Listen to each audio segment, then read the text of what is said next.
আসসালামু আলাইকুম viewers, yummy food কালেকশনে আরও একটি নতুন রেসিপি দেখার জন্য আপনাদের সবাইকে ওয়েলকাম জানাচ্ছি। আজকের পর্বে রান্না করার জন্য আমরা যে নর্মাল গরুর মাংস ইউজ করি, সেই কাটা পিস গরুর মাংস দিয়ে কিভাবে বিহারি কাবাব তৈরি করা যায় সেই রেসিপিটি আপনাদের সাথে শেয়ার করব। মানে বিহারি কাবাব বলতে আমরা যেটা বুঝি যে মাংস একদম পাতলা স্লাইস হতে হবে, সেটা একটু লম্বা টাইপের হতে হবে। তো আজকে আমি সেরকম কিছু ইউজ করছি না, জাস্ট নর্মাল যে কাটা মাংস আমরা রান্নার জন্য ইউজ করে থাকি সেটা দিয়ে আজকে আমি বিহারি কাবাবটা তৈরি করে দেখাবো। তো এখানে আমি প্রায় 1 কেজি পরিমাণে এরকম কাটা সলিড মাংস নিয়েছি, এর মধ্যে কোনো রকম হাড় বা চর্বি নেই। তো এর মধ্যে আমি এখন 1 কেজি মাংসের জন্য প্রায় 1.5 টেবিল চামচ খোসাসহ পেঁপে বাটা দিয়ে দিচ্ছি। মানে এর আগে পেঁপে বেটে আমি ফ্রোজেন করে রেখেছিলাম, তো সেখান থেকে আমি এখানে 1.5 টেবিল চামচ দিয়েছি। তো এখন একটা মশলা তৈরি করে নিব। তার জন্য আমি এখানে একটি মিক্সিং জারে প্রায় 3 টেবিল চামচের মতো পেঁয়াজ বেরেস্তা নিয়ে নিচ্ছি।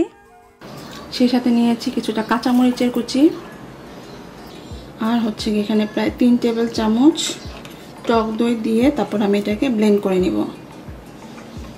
টক দই খুব বেশি দিব না, কারণ কাবাবে টক দই বেশি দিলে মানে মাংসটা তাড়াতাড়ি পুড়ে যায়। আমার কাছে তো পেঁপে বাটাটা আলাদাভাবে আছে, তাই আমি আর আলাদা করে পেঁপে এখানে দিচ্ছি না। তো আপনারা চাইলে এর মধ্যে পেঁপে মানে কাঁচা পেঁপে খোসা সহ এর মধ্যে দিয়ে ডাইরেক্ট এটাকে ব্লেন্ড করে নিতে পারেন। সো এই যে এটা ব্লেন্ড করা হয়ে গিয়েছে, এখন আমি এটাকে ঢেলে নিচ্ছি।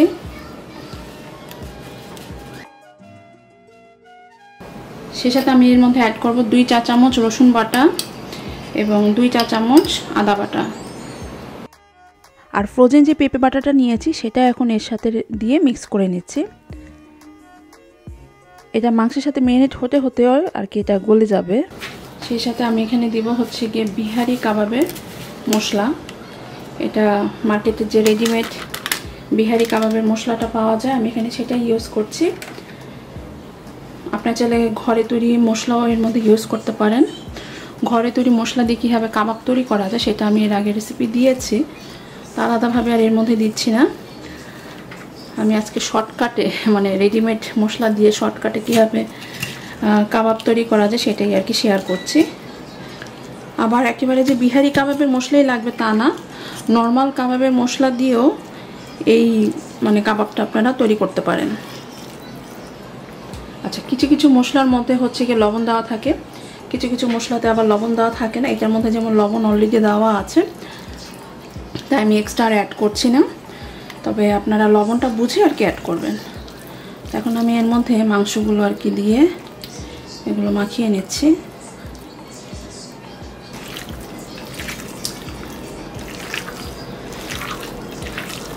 এভাবে করে মাখিয়ে আমি এটাকে সারা রাত্রের জন্য নর্মাল ফ্রিজে রেখে দিব।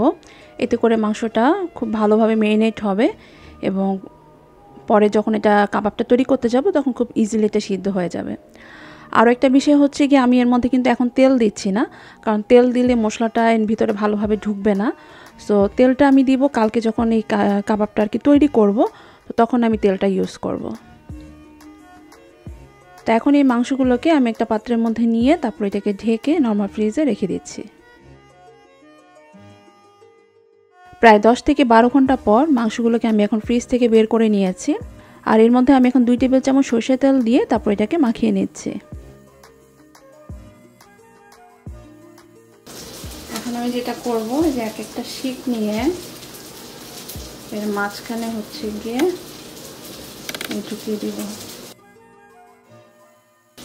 এটা কিন্তু খুবই ইজি, জাস্ট নর্মাল মাংসকে আপনারা কেটে নিয়েই মানে এইভাবে করে রেখে দিতে পারেন। বাচ্চারা বড়রা সবাই খুব লাইক করে।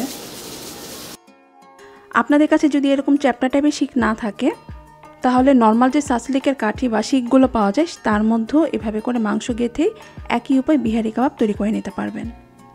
এভাবে করে মাখিয়ে আপনারা প্রায় নর্মাল ফ্রিজে 3 দিনের মতো রেখে দিতে পারেন। এতে করে যখন খুশি আপনারা মানে ইজিলি গরম গরম কাবাব ভেজে খেতে পারবেন।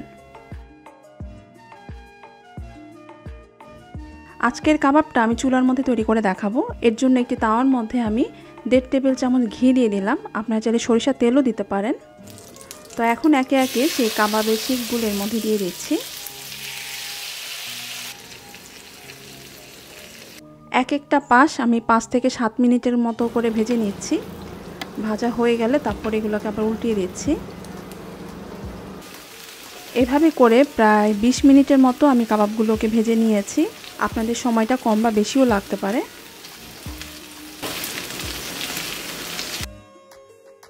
তো যখন এরকম একটু পোড়া পোড়া টাইপের কালার চলে এসেছে তারপর আমি এগুলোকে নামিয়ে নিয়েছি। সো এই তো তৈরি হয়ে গেল খুবই মজাদার স্বাদে জাস্ট নর্মাল মাংস দিয়েই বিহারি কাবাব তৈরি করা। আর এই কাবাবটা তৈরি হওয়ার পরে কিন্তু বোঝাই যায় না যে এটা কাটা মাংস দিয়ে কাবাবটা তৈরি করা হয়েছে। মনে হচ্ছে যেন নর্মাল আমরা বিহারি কাবাব যেভাবে তৈরি করি ঠিক সেরকমভাবে এটা তৈরি করা হয়েছে। আশা করছি আমার রেসিপিটি আপনারা ট্রাই করবেন এবং আপনাদের কেমন লাগলো সেটাও কিন্তু কমেন্ট সেকশনে জানাবেন। রেসিপিটি ভালো লাগলে লাইক, শেয়ার এবং যারা এখনও আমার চ্যানেলটি সাবস্ক্রাইব করেননি প্লিজ চ্যানেলটি সাবস্ক্রাইব করে নেবেন। সেই সাথে ফেসবুক পেজেও একটি লাইক দিয়ে আমাকে সাপোর্ট করবেন। সো আজকের মতো তাহলে বিদায় নিচ্ছি। সবাই খুব ভালো থাকবেন। আল্লাহ হাফেজ।